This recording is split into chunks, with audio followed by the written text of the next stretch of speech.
The models now show a shift in the potential track of Tropical Storm Erin. I've got all the newest information that you need to know. Your forecast across the Caribbean and the Bahamas starts right now. This is Meteo Mundo. Hi friends, Rusty back here at Meteo Mundo. We are your home for Caribbean weather, and it's nice to see you on this Tuesday. I hope you're doing well. Coming up in this video, I've got all the newest information on Erin. We'll look at what's been happening with the storm in the past 24 hours, what the models are showing right now, and how down the road later this week and this weekend, potential impacts to our eastern areas from Erin. So there is a lot to get into. Let's get started. Meteo Mundo is sponsored by the Lean Law Firm of Central Florida. They are hometown homeowners insurance attorneys. It's storm season. As the storm moves into your area, friends, you get damage of any kind. They'll walk you through every step of the insurance claim process. Go to leanonmelaw.com if you would like more information. As always, love to hear from the Meteo Mundo weather community. As we move through this video, you have a specific question about the forecast, feel free to drop it in the comments section below. I'm happy to answer that. While you're down there, let me know what's been happening in your area, what the weather has been like as well. Okay, so we'll zoom out to the eastern side of the Atlantic to give you the newest information on Erin. You know, at this point in time on this late Tuesday afternoon, Erin looks no better than what it did 24 hours ago. This was pretty much expected for a few limiting reasons. I want to show you the visible satellite imagery here. Now, of course, we lose the visible satellite a little bit earlier in the afternoon, this far into the eastern Atlantic, but a little bit earlier in this loop, you can clearly see where the center of Erin is. Now, yesterday, it was under denser, deep convection, and so you couldn't actually see that little pinhole, but it got a little bit more exposed today. It kind of is wrapping back up right now, just before we lose, again, the daylight and we lose the visible satellite imagery. So back over to the infrared satellite imagery, and again, nothing more organized. There's two big limiting factors that might prevent Erin from getting any better organized over the next 24 to 48 hours. The first one is going to be this nose of drier air to its north and west. So you're looking at water vapor imagery. The green is the moisture-laden air and the red is the drier air. The models are completely all over the place as to how to handle this drier air. Some really wrap up the drier air into the southern side and get it into the interior sections of developing Erin, and again, really kind of keep this storm being very muddied right on through Thursday. And other models just kind of push the drier air along to the north and to the west, and it never really fully affects the center of circulation. The models have trended down a little bit in trying to develop Erin between now and Thursday into a hurricane, but down the road, environmental conditions continue to look more favorable as it gets closer to the Lesser Antilles. That's one inhibiting factor. The second one is a lot more concrete, and that is the fact that sea surface temperatures where Erin are located right now in the Atlantic are only about 26 degrees Celsius. That's very marginal, but as Erin traverses the Atlantic basin off towards the west, sea surface temperatures will only build, and by the end of the week, it gets into 28, 29, even close to 30 degrees Celsius water temperatures. So that should support quicker and further development as well. So again, a couple of limiting factors in the short term, but when you look at the actual track for the Hurricane Center, we still have it becoming a major Category 3 hurricane. Now, as of this point in time, Erin still has winds of 45 miles an hour. So again, it hasn't strengthened anymore, and it is still rapidly moving off to the west at 23 miles an hour. Go back over to the enhanced satellite imagery here. Actually, I think the easiest thing to do is we'll just do this look. So I want to kind of go through this track from the Hurricane Center. Again, potentially now not becoming a hurricane until Friday, maybe even early on Saturday, right? So we're holding it as a tropical storm for a while, but the Hurricane Center still expects there to be rapid development Saturday and into Sunday, and this plot is going to be on your Sunday morning, where it is forecast to be a Category 3 major hurricane with winds of 115 miles an hour. Now, the second thing to look at is the potential track from the Hurricane Center. Look, this time yesterday, our cone of uncertainty was north and east of the northern side of the Lesser Antilles, the Leeward Islands, the Virgin Islands of Puerto Rico. Unfortunately, we've lost that buffer.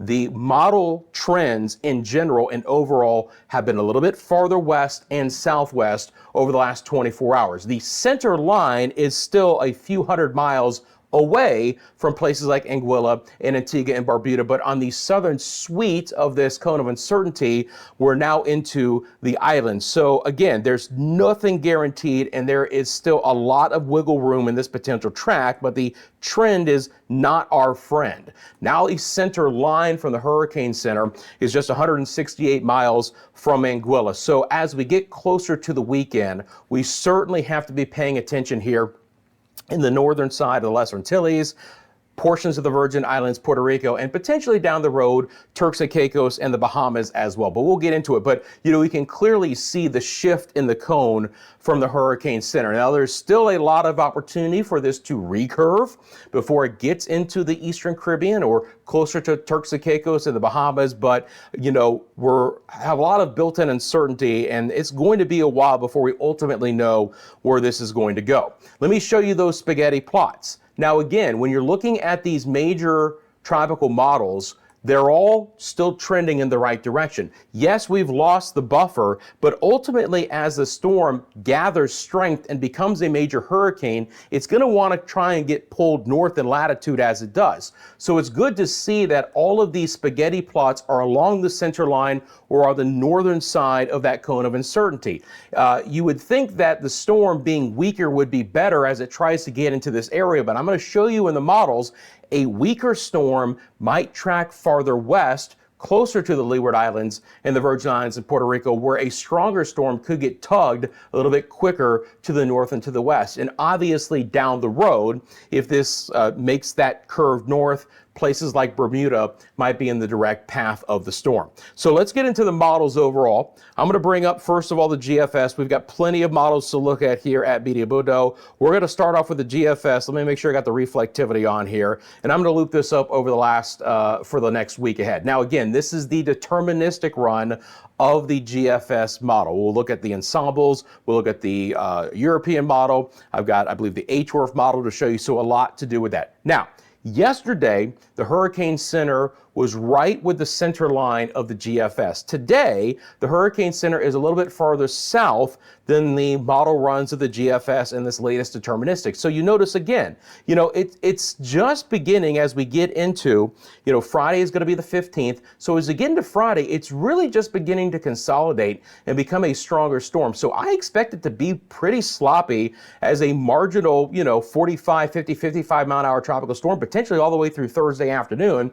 But once that drier air gets out, it hits the sea surface temperatures that are near, you know, 29 degrees Celsius, we could see some rapid intensification where we could go from a, you know, marginal tropical storm to a hurricane in a very brief time, but potentially up to a major hurricane in just another 24 hours. So we could go from a 50, 55 mile an hour storm to a major hurricane within a 48-hour time frame from early Friday into early on Sunday. And you can clearly see that the GFS wraps this up very significantly. Now, again, this would keep the storm more than 200 miles away from the Leeward Islands as it begins its turn to the north. And obviously down the road, based on this track, our friends in Bermuda could potentially be in a direct impact from a storm that could be a major hurricane at that point in time. I'm going to loop it up one more time in the broad perspective here so you get an idea. Again, very sloppy through late Thursday, early Friday, but potential rapid intensification from Friday to Sunday on the GFS model. It's on the northeast side of that cone of uncertainty, staying away from the islands, recurving before Turks and Caicos and the Bahamas, but potentially, again, having Bermuda as more of a direct impact. When we look at the winds associated with the GFS model, so same model, instead of reflectivity, these are your surface-based sustained winds. These are not gusts. These are your sustained winds. Now, again, one thing that the models are not showing, despite the fact that Aaron may struggle in the next 48 hours, no model is dissipating Aaron. No model is saying that Aaron is not going to be able to survive the 26 degrees Celsius temperatures and even a little bit of ingest of some drier air. It just might struggle to get any stronger in the short term. So let me be clear on that. Nothing is saying that this is not going to hold together in the Atlantic Basin. It's just ultimately where it goes and how strong it's going to be as we get towards the weekend. And again, when you start to see these greens on the GFS model here, you start to push into potential major hurricane strength, especially when you get into those purples there. So again, these are sustained winds. take just 1 second to bring these up. These are sustained winds, which again are right there at 111. So that would be a Category 3 hurricane that would be getting closer to Bermuda as we get towards early next week. So that is the GFS model, okay? This is the ensemble members of the GFS. The black is going to be your center line of the ensemble members. You still have a few, right around 10%, that keep the storm tracking more west, and that would take it towards Turks and Caicos and the Bahamas, still most recurving before the United States East Coast, but most of the GFS ensemble members are close to Bermuda or even recurving beforehand. One reason why is that the GFS model overall is actually a little bit stronger with the storm, and generally speaking, as that storm strengthens, it's going to get tugged a little bit more by this trough that's developing off the United States East Coast. It would have more influence on a stronger storm, whereas a weaker storm won't have as much influence and not as much tug to the north, and would probably stay a little bit farther west and southwest. And it's hard to tell, but on these plots, these colors here are a little bit weaker storms, and these storms up here are generally a little bit stronger. Let me show you the European model. This is a really slow loop. As we get into tomorrow, I've made this really slow, but again, these are ensemble members. Now, the European model is a little bit weaker initially before it begins to ramp up, Aaron. So you're going to see members that are now closer to the islands on Saturday afternoon. Again, I told you that a weaker storm may not actually be the best thing, because a weaker storm may ultimately have more direct impacts to the Leeward Islands, the Virgin Islands, and Puerto Rico. Now, the cluster is still, generally speaking, slightly north of the islands, but obviously this is a much closer shave than what the GFS is showing, and brings a lot more uncertainty for direct impacts to Puerto Rico and the Virgin Islands and the Leeward Islands as we get into the weekend. Same model, just taking it out a little bit farther. So we take what's happening on Saturday here, and we continue it out into early next week. And you can see again, on the southwest side of our ensemble members of the European model, you have more direct impacts that would ultimately get into the northern side of the Dominican Republic and Haiti, Turks and Caicos, and the southeast Bahamas. After this, the recurve does begin. No models have this really hitting the east coast of the United States at this point in time, or getting into the northern Bahamas directly, right? But that recurve begins to happen. But clearly, the European model is farther south and west. But one reason why is it has a weaker storm to begin with, but ultimately down the road, a lot of these make this a strong hurricane as well. Cat 2, Cat 3, or even a little bit higher. So, you know, again, it may not be the best scenario here to have a storm that's a little bit sloppier and further off to the south. HAFS model with Aaron. Close-up view. I'm going to let this render go really nice and slowly. You can clearly see it takes until Friday on the HAFS model for this storm to really get its act together, but as it does so, it really strengthens. This is basically like midnight Saturday, early Sunday morning, however you want to look at it. Here you go. These are the Lesser Antilles: Anguilla, St. Barts, St. Martin, Antigua, Barbuda. This plot point right here is about 200 miles from Anguilla, a little bit more than 300 kilometers. Again, late Saturday night, early on Sunday. Look at the bottom right-hand side of your screen. When I take myself off camera, max winds of 113 miles an hour sustained. Category 3 hurricane, around 200 miles from the Leeward Islands.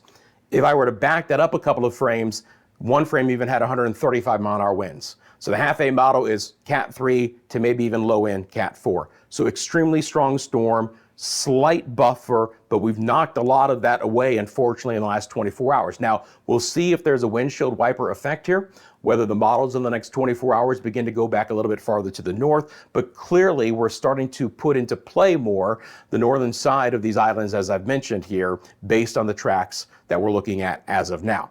Intensity guidance, the official, again, Category 3 hurricane as we get into Sunday.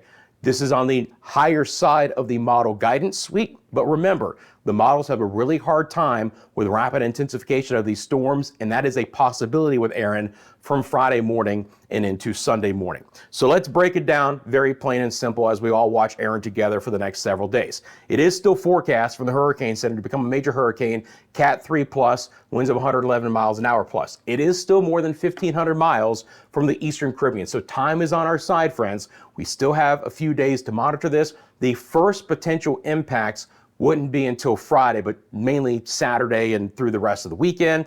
The track is still very uncertain. Let's be clear about that. The highest chance is still for Aaron to move north of the islands, okay? But the probability that it could directly impact the islands has come up a bit from 24 hours ago. So if you live in the Leeward Islands, the Virgin Islands, Puerto Rico, Turks and Caicos, the Bahamas, especially the Southeast Bahamas, and Bermuda, you need to be in monitor mode. You need to be keeping an eye on this storm very closely, very vigilantly every day, and just keep in mind some of the preps that you might be doing in the next 2 to 3 days as the storm begins to approach the area.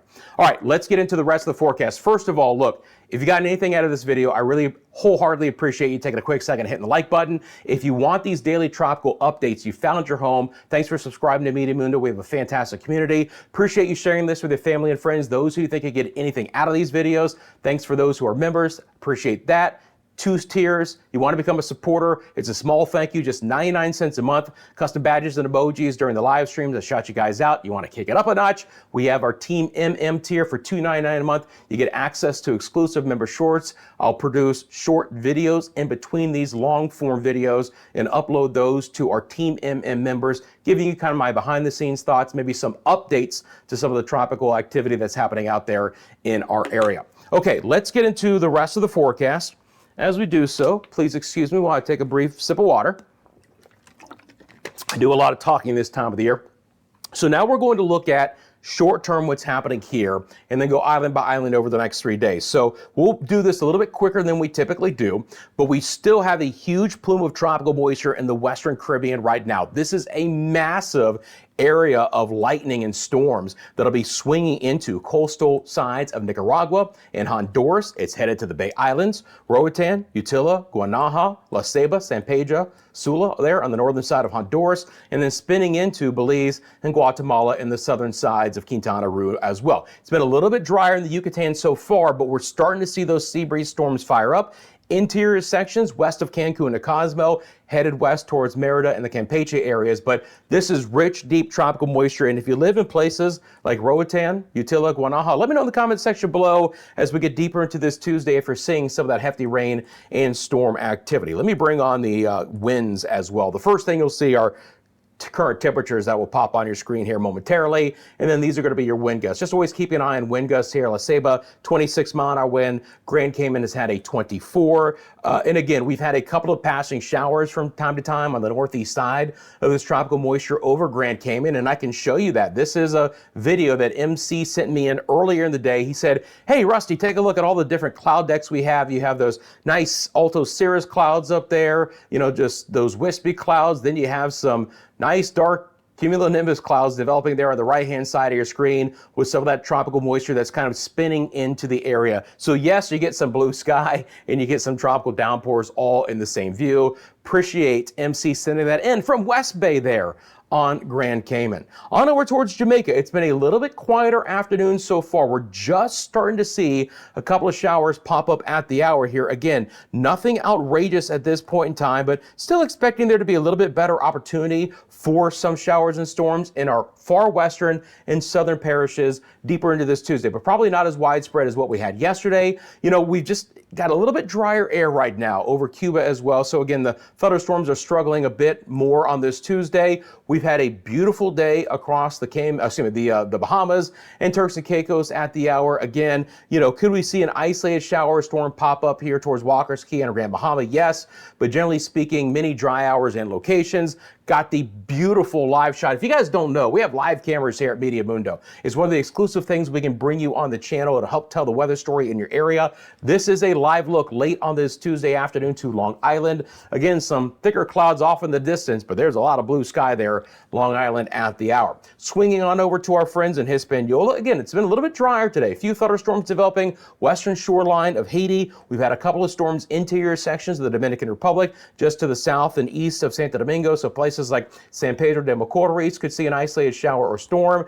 We still have some very breezy conditions here across my friends in Puerto Rico, from San Juan to Aguadilla. Thunderstorms again are more prevalent on the western side of Puerto Rico, from Monte Alto towards Yauco, Mayaguez, Aguadilla, all with the opportunity for some good passing rain. Can't even rule out an isolated flash flood advisory We get a couple of inches of rain in a short amount of time, but also the opportunity for to cool off. We've had heat advisories the last several days, and this rain will help to cool things off a bit. Passing showers are possible for my friends in the U.S. and British Virgin Islands. Christiansted has a 22-mile-an-hour breeze, but we've been looking pretty good here across the Lesser Antilles in general for today. Very shallow moisture is in play, so fast-moving showers is in a little bit thicker cloud coverage today over St. Lucia, St. Vincent and the Grenadines, Grenada, Barbados, on over towards Bridgetown, a 30-plus mile-an-hour breeze earlier. It hasn't spelled a lot of rain. This is the live look to Corinth, St. Lucia. There's actually a bit of Saharan dust and haze in the Windward Islands for today, so it's been kind of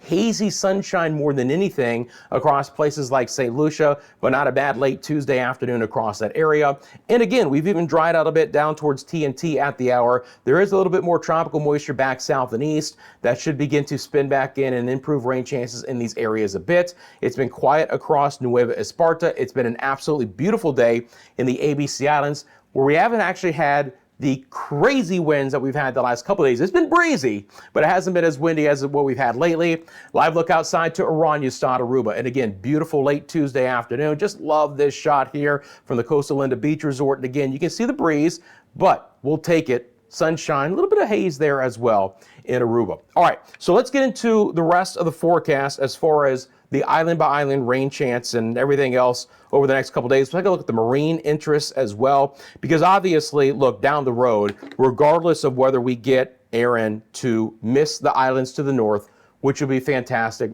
or have more direct impacts, even if we get Aaron to stay directly away from the islands, we're going to increase sea conditions. We're going to get some marine advisories. We're going to get some, high surf advisories. We're going to get rip current risks, and we'll just see how widespread that's going to end up becoming. So we'll start off with my friends in Bermuda. Look, obviously, you live in Bermuda. You have to really pay close attention to Aaron. In the next couple of days, we are going to have a trough coming off the United States East Coast. This should spell some passing showers and just overall unsettled weather in Bermuda through Friday. And that, of course, is well into advance of what might be happening with Aaron as well. Still some drier air over the Bahamas, so limited rain chances from Grand Bahama to New Providence, back down towards the Acklins, Grand Turk included in that. Spotty but heavier rain across Cuba over the next couple of days. Still expecting some decent rain chances over Jamaica. I'm going to favor southern parishes all the way from St. Thomas. May not be as much in St. Thomas, but you get to Kingston and then areas west. So Kingston, Portmore, Spanish Town, Old Harbor, places like that. Even Hayes, Black River, Treasure Beach, Savlamar, Negril. All with slightly better rain chances the next couple of days. Now, they could still congregate on the western side of the island. So even in the Hanover Parish, Montego Bay area, there could still be some good thunderstorms, but do expect there to be a little bit better opportunity in southern parishes overall. We'll see this moisture continue to spin in over the Central America. So rain chances will improve the next couple of days over the Yucatan, coastal Belize, Guatemala, Honduras, Nicaragua, Costa Rica, Panama, all with fairly hefty rainfall chances here through our Friday. More in the scattered variety, but I think better than what we had today over the Dominican Republic and Haiti. You can see that moisture quality beginning to move back in, and these brisk easterlies should efficiently squeeze out some of those showers. Again, it's not a horrible forecast in the sense that we could use some cooling showers and storms out there, and these areas like Puerto Rico and the Virgin Islands should be in store for the better rain chances. And of course, all you guys are seeing here is that cone of uncertainty from the Hurricane Center, which now does go as far south as St. Thomas and St. John and all of the Virgin Islands. So it's kind of the south envelope there of the sweep. Now, as we get into our Friday, which is going to be the 15th, so as I take this out, this would be the GFS model with Aaron on Friday. Core of the storm here, but moisture ahead of it. So regardless of exactly where Aaron is going, the weather on Friday for places like Anguilla, St. Bart, St. Martin, Saba, St. Eustatius, Barbuda, Antigua, Montserrat, Guadeloupe will be going downhill. The winds will really be freshening up. Especially on the windward sides of these islands here, the winds are really going to be picking up. They're going to be howling, and we're just going to start to see the weather go downhill regardless of whether we get direct impacts. It's a little bit more questionable. You get Martinique south. I still expect there to be improved rain chances here, but down to St. Lucia and Barbados, St. Vincent and the Grenadines, Grenada, Trinidad and Tobago, we're far enough south, generally speaking, where we could pick up some south winds and pull in some moisture beginning on Friday into the weekend, but no direct impacts are expected outside outside of potential marine interests in the ABC Islands, I'm not expecting a lot of rain. So here it is island by island through Friday. Again, fairly limited opportunities. Bahamas, Turks and Caicos, sea breeze storms in Cuba. Cayman Islands rain chances, they're okay. Belize, Cancun, and Cozumel, fairly elevated the next couple days, slightly drier on Friday. I've just got a nice 50% chance in Jamaica. I'm going to favor southern parishes, but not a bad thunderstorm chance in the afternoon hours. Dominican Republic's rain chances are fairly healthy. Puerto Rico's rain chances are okay. Again, you get as far east as the Virgin Islands. Beginning on Friday, you should expect your rain chances to improve in this area. Bermuda's rain chances highest tomorrow, but again, still could be fairly unsettled through Friday overall. Anguilla, St. Kitts, and Nevis building rain chances. We'll see that Antigua, Barbuda, Montserrat, and again, we're on the precipice as we get into Saturday and Sunday of having some areas with probably 90 to 100% chance for rain in these areas. Guadeloupe building rain chances, and then again, a little bit lower, but still scattered for Dominica, Martinique, St. Lucia, St. Vincent, and the Grenadines. More isolated Barbados, Grenada, TNT, Suriname, and Ghana with some decent rain chances, and I'm expecting a lot the next few days, Nueva Esparta and the SVG Islands. This model is based off the GFS, so you're going to see Aaron come into your screen here, and wherever Aaron goes, sea heights could be over 20 feet. Your wave heights could be over 20 feet, so long period swells begin to move in. Northerlies crash onto the Leeward Islands and the northern side of the Virgin Islands of Puerto Rico and Hispaniola. You get the long period swells regardless in the Bahamas, especially southeast Bahamas, Turks and Caicos. Marine interests need to pay very close attention here, and then obviously up towards Bermuda. Even the United States East Coast could have some significant wave heights depending on how strong Aaron gets and how far west it ultimately travels. Rainfall totals could be significant. This is the European model. Again, I do have this looping up, but just keep an eye out here that ultimately down the road, you're going to see some 6 to 8 inch rainfall totals wherever that path is. So highest rainfall totals right now, Leeward Islands, Virgin Islands, and Puerto Rico. Flooding could be an issue in some of those areas, again, with more potential direct impacts. Friends, I appreciate you guys. You can follow us across all of our social media channels. We're on Instagram, TikTok, X, and Facebook. You want to send me a picture or video to help tell the weather story, it is mymeteomundo@gmail.com. As you always, you have a specific question about the forecast, feel free to drop it in the comments section below. And just again, please remember that this is a developing situation, changing situation. You should expect there to be changes to the potential intensity and the track of Aaron each and every day. We'll have a little bit better idea as we get closer to the weekend. So I do encourage you guys to keep checking in. And please remember that Meteo Mundo is sponsored by the leading law firm of Central Florida, your hometown homeowners insurance attorneys. Wind, hail, hurricane damage, they'll walk you through every step of the insurance claim process. They offer free consultation and policy reviews. Friends, you have nothing to lose. Go to leanonmelaw.com if you would like more information. Have a great rest of your Tuesday. I'm back tomorrow with your latest forecast right here at Meteo Mundo.